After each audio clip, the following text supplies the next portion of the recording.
তেওঁলোকে জুবিন গাৰ্গ ডাঙৰীয়াৰ মৃত্যুক লৈ যদি তেওঁলোকে ৰাজনীতি কৰি ভাবিছে যে ২৬ৰ দেওনাখন পাৰ হ'ব পাৰি, সেইটো কোনো কাৰণে নহয়। ইমানে দিলে হ'ব, মানে অসমীয়াত এটা ডাকৰ বচনত কথা আছে যে ফটা কেঁচা তেতিয়া মানে গালৈকেহে গধুৰ। তেওঁলোকৰ আৰু আৰু আৰু বিপদ হৈছে। সন্ধিয়া অসম চৰকাৰে যদি বিচাৰে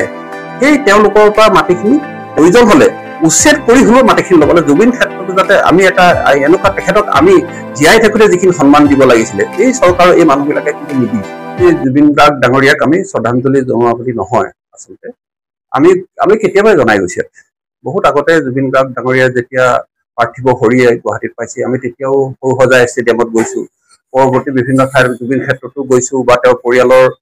সদস্যক আমি লগ পাইছো। আৰু আজি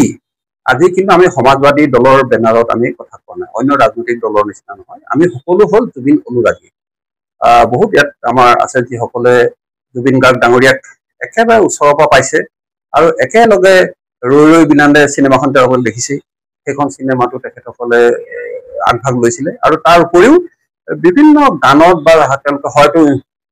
মিউজিকৰ ক্ষেত্ৰতে হওক বা হেৰি ক্ষেত্ৰত তেখেতে বহুত সহায় কৰিছে। সেইসকল মানুহ আমাৰ প্ৰায় ৫২জন তেনেকুৱা ব্যক্তি আমাৰ লগত আছে। আজি সকলোৱে আৰু বিভিন্নজনে কোৱা কাৰণেহে আজি আমি জুবিন গাৰ্গ ডাঙৰীয়াৰ যিটো ন্যায় প্ৰক্ৰিয়া, আজি প্ৰায় ৪৪ দিন হৈ গৈছে, এতিয়ালৈকে কিন্তু আমি যি ধৰণে ন্যায়টো পাব লাগিছিলে বা চৰকাৰৰ ক্ষেত্ৰতে যি ধৰক, কাৰণ কেন্দ্ৰতো চৰকাৰ আছে আৰু অসমতো বিজেপি চৰকাৰ আছে। তেওঁলোকে যেতিয়া চৰকাৰ আছে, সদিচ্ছা থাকিলে খুব সোনকালে কৰিব পাৰিলে। ফাৰ্ষ্ট ট্ৰেকত কৰিব লাগিছিলে, খুব সোনকালে কৰি বিচাৰটো দিব লাগিছিল, এক নম্বৰ কথা। ছেকেণ্ড হ'ল কি, ইয়াৰ আচলতে মাষ্টাৰ মাইণ্ড কোন, কাৰ কাৰণে গোটেই কথাবিলাক হ'বলৈ পালে। এই ক্ষেত্ৰত কিন্তু তেওঁলোকে এটা কৰিব লাগিছিলে যে যিসকলে দায়িত্ব লৈ ৰাজ্যখন চলাই আছে, তেখেতসকলৰ এই ক্ষেত্ৰত স্থান কাল পাত্ৰ পাহৰি, ইষ্ট কুটুম সকলো পাহৰি, বন্ধু বান্ধৱ সকলো পাহৰি পেলাই নিৰপেক্ষ হিচাপে তদন্ত কৰিলে অসমৰ ৰাইজে কিন্তু উত্তৰটো পাব, খুব সোনকালে পাব। কিন্তু এতিয়া আমি যি দেখিছো, আজি ইমান দিন উকলি গৈছে, লাহে লাহে কথাবিলাক হেৰি কৰিবলৈ চাইছে, কিন্তু সেইটো আমি বিচৰা নাই। যিমান জল্দি হয় ফাৰ্ষ্ট ট্ৰেক আদালতত কৰক। আৰু যদি নকৰে, বিজেপিয়ে ভাবিছে যে চৰকাৰে ভাবিছে যদি এনেকে ধৰণে আমি টাইমবিলাক পাৰ কৰিম, অসমৰ ৰাইজক কিন্তু এইবাৰ ঠগিব নোৱাৰে। অসমৰ ৰাইজে একদম উত্তৰ হয় জুবিন গাৰ্গৰ নিচিনা এজন ব্যক্তি, যাক অকল অসম বুলিয়ে নহয়, ভাৰতবৰ্ষৰ নহয়, বিশ্ববাসীৰ কাৰণে গোটেই এটা মানৱ জাতিৰ কাৰণে এটা ডাঙৰ লছ,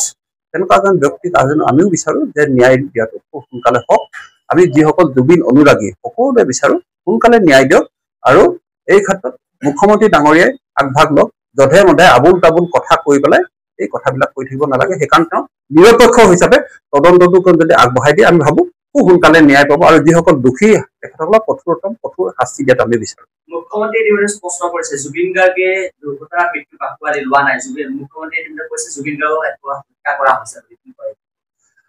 মুখ্যমন্ত্ৰী ডাঙৰীয়াই ধৰক এফালে কৈ আছে আমি SIT দিছো, এনকুৱাৰী দিছো, কিন্তু জাজমেণ্টটো তেখেতে আগতেই দিলে যে জুবিন গাৰ্গক হত্যা কৰা হৈছে। আমি সেই সত্য অনুসন্ধানৰ কাৰণটো এনকুৱাৰীটো দিছে, তেখেতে অলৰেডি কৈ দিছে। তাৰমানে কি হৈছে, তেওঁ এনেকুৱা এটা হয়তো তৃতীয় শক্তিয়ে গোটেই খবৰবিলাক তেখেতক দি আছে, যিখিনি কথা তেওঁ অনিচ্ছা স্বত্বেও তেখেতৰ মুখৰ পৰা ওলাই গৈছে যে জুবিন গাৰ্গ ডাঙৰীয়াক হত্যা কৰা হৈছে। সঁচাকে যদি হত্যাই কৰা হৈছে, তেওঁ ইমানলৈকে জানেই যদি কিয় এনকুৱাৰীটো ইমান দিলে হৈ আছে, কিয় অসমৰ মানুহে তেখেতৰ প্ৰতি আশ্বস্ত হ'ব পৰা নাই, কিয় তেখেতসকলে কৈছে মৰি জুবিন আমিও জুবিন, কোৱা মানুহজনে দেখোন অলপ দিনৰ পিছত ক'লে যে আমিও মৰি জুবিন অনুৰাগী আৰু আমিও জুবিন অনুৰাগী। তাৰমানে কি হৈছে, অনুৰাগী শব্দটো কিয় লগাবলগীয়া হ'ল? বেলেগ ৰাজনৈতিক দলে ৰাস্তাত যি ধৰণে প্ৰচেছৰ উলিয়াই পেলাই তাৰপিছত কিয় বন্ধ কৰিবলগীয়া হ'ল? জুবিন গাৰ্গ ডাঙৰীয়াই ৰাজনীতিৰ বস্তুটো ঘৃণা কৰিছিলে, ভাল পোৱা নাছিল। তেওঁ সৰ্বসাধাৰণ দুখীয়া মানুহক লগত লৈ কি ধৰণে দুখীয়া মানুহখিনি উন্নতি কৰিব পাৰে, সৰ্বসাধাৰণ মানুহৰ লগতে তেখেতে জড়িত হৈ আছিলে। তেখেতে অন্য হেৰিৰ নিচিনা নহয়। গতিকে এই ক্ষেত্ৰত মই ৰাজনীতিৰ ঊৰ্ধত থাকি বিচাৰটো কৰক, তেতিয়াহে হ'ব। যদি তেওঁলোকে জুবিন গাৰ্গ ডাঙৰীয়াৰ মৃত্যুক লৈ যদি তেওঁলোকে ৰাজনীতি কৰি ভাবিছে যে ২৬ৰ দেওনাখন পাৰ হ'ব পাৰি, সেইটো কোনো কাৰণে নহয়। ইমানে দিলে হ'ব, মানে অসমীয়াত এটা ডাকৰ বচনত এটা কথা আছে যে ফটা কেঁচা তেতিয়া মানে গালৈকেহে গধুৰ। তেওঁলোকৰ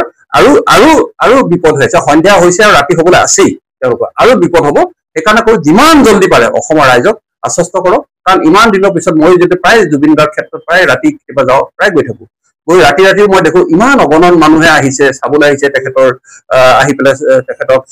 চাকি বন্তি জ্বলাই শ্ৰদ্ধা জনাইছে। গতিকে মানুহৰ জুবিন গাৰ্গ ডাঙৰীয়াৰ প্ৰতি এইটোৱে নহয়, এতিয়া অহা ৯ তাৰিখে যিটো এয়াৰফৰ্চে যিটো তেখেতক জুবিন গাৰ্গ, সেইটো এটা সাংঘাতিক কথা। আমি আজিলৈকে তেনেকৈ শুনা নাই কোনোবা এজন মানুহ ঢুকোৱাৰ পিছত এনেকুৱা ধৰণৰ ইণ্ডিয়ান এয়াৰফৰ্চে তেনেকুৱা ধৰণৰ এটা কাৰ্যসূচী লৈছে গতিকে এইবিলাক ধৰণৰ বিভিন্ন ধৰণৰ তাৰপিছত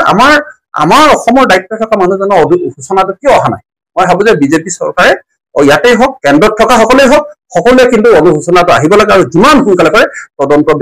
আমি যিসকল জুবিন অনুৰাগী আজি আমি সমাজবাদী দল হিচাপে নহয় আমি সকলো জুবিন অনুৰাগী আমি বিচাৰিছো এগৰাকী জুবিন অনুৰাগী হিচাপে আপোনাৰ মনৰ অনুভৱ জানিব বিচাৰিছো জুবিন ক্ষেত্ৰত অসম চৰকাৰে 10 বিঘা মাটি দিছে আৰু জুবিন ক্ষেত্ৰৰ কাষত ইতিমধ্যে তিনি বনিয়াৰ নাম উঠিছে যে মন্ত্ৰী অশোক সিংহল আৰু ৰাজেশ্বৰ জালান আৰু মনোজ জালান নামৰ এই তিনিজন ব্যক্তি প্ৰায় বেছি সংখ্যক মাটি আছে আৰু সেই মাটিখিনি ইতিমধ্যে জুবিন অনুৰাগীসকলে দাবী কৰিছে যে জুবিন ক্ষেত্ৰৰ নামত দান দিয়াৰ ক্ষেত্ৰত তেওঁলোকে দাবী কৰিছে কিন্তু মন্ত্ৰী অশোক সিংহালে যোৱাকালিৰ দিনটোত ঢেকীয়াজুৰি এখন সভাত কৈছে যে তাত তেওঁৰ মাটি নাই বা তেখেতে তাতে অবৈধভাৱে মাটি লোৱা নাই গতিকে দিব নোৱাৰিব বুলি কৈছে কি ক'ব চব আমাৰ জুবিন গাৰ্গ ডাঙৰীয়া আমাৰ সকলোৱে প্ৰাণৰো প্ৰাণ আটাইতকৈ আপোন এতিয়া এই ক্ষেত্ৰত বহু ক্ষেত্ৰত চেক্ৰিফাইচ কৰিব লাগিব আৰু অসম চৰকাৰে যদি বিচাৰে সেই তেওঁলোকৰ পৰা মাটিখিনি প্ৰয়োজন হলে উচ্ছেদ কৰি হলেও মাটিখিনি ল'ব লাগে জুবিন ক্ষেত্ৰতো যাতে আমি এটা এনেকুৱা তেখেতক আমি জীয়াই থাকোঁতে যিখিনি সন্মান দিব লাগিছিলে এই চৰকাৰৰ এই মানুহবিলাকে কিন্তু নিদিলে আমি ভাবো কি অন্ততঃ এটা ডাঙৰ এটা হেৰি পেলাই গোটেই বিশ্ববাসীৰ আগত আমি দেখাব লাগিব যে প্ৰথম কথা হ'ল কি তেখেতৰ মৃত্যুটো ন্যায় পাব লাগে যিসকল কালপ্ৰিত বিজয়ক ধৰিব লাগে ঘৰৰ হওক পৰ হওক ইষ্ট কুটুম বন্ধু যিয়ে নহওক সকলোৱে যাতে শাস্তি পাব লাগে এই ক্ষেত্ৰত কাৰণ মুখ্যমন্ত্ৰী চকীত যেতিয়া তেখেতে বহি আছে এইখিনি কৰিব লাগিব আৰু আপুনি যিটো মাটিৰ কথা কৈছে এই যিয়ে নহওক আমি বহিৰাগত বনিয়া বুলিও নকওঁ মাটি তেওঁলোকে যিয়ে লৈছে অৱশ্যে প্ৰয়োজন তেখেতসকলক অনুৰোধ কৰিব লাগে মুখ্যমন্ত্ৰীয়ে অনুৰোধ কৰিলে মই জানো নিশ্চয়কৈ তেওঁলোকে মাটিডোখৰ এৰি দিব যদি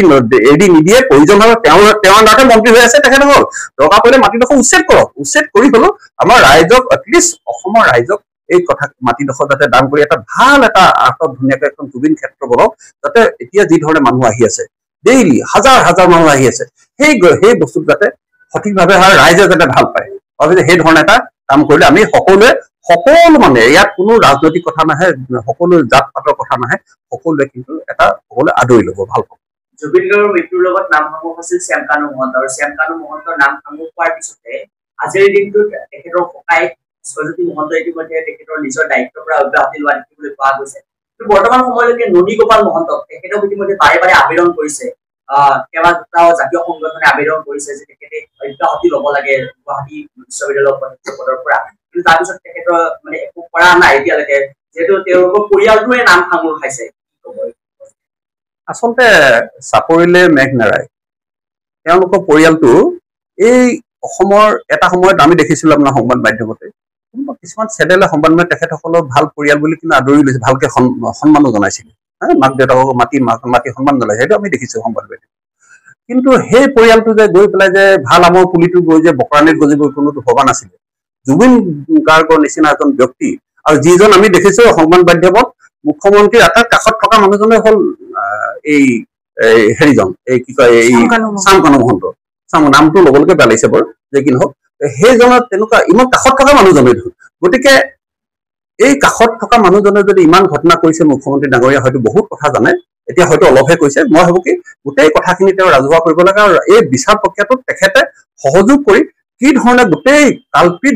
যিয়ে নহওক মই সেইকাৰণে কৈছো ঘৰৰ হওক পৰ হওক ইষ্ট কুটুম যিমান হওক সম্বন্ধীয় বন্ধু বান্ধৱ যিয়ে নহওক চব উদ্ধত থাকি বিচাৰটো কৰিব লাগে আৰু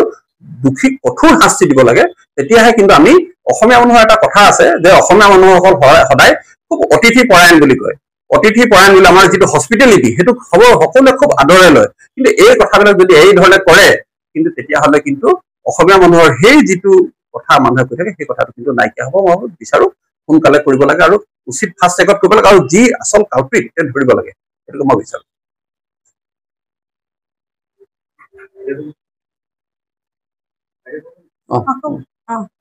মানে আমাৰ কালচাৰেল ডিপাৰ্টমেণ্টৰ আমাৰ হেৰি নহয় ৰাজ্যিক সভানেত্ৰী এগৰাকী প্ৰকৃত জুবিন অনুৰাগী হিচাপে আজি আপোনালোকে জুবিন গাৰ্গক শ্ৰদ্ধাঞ্জলি জনাই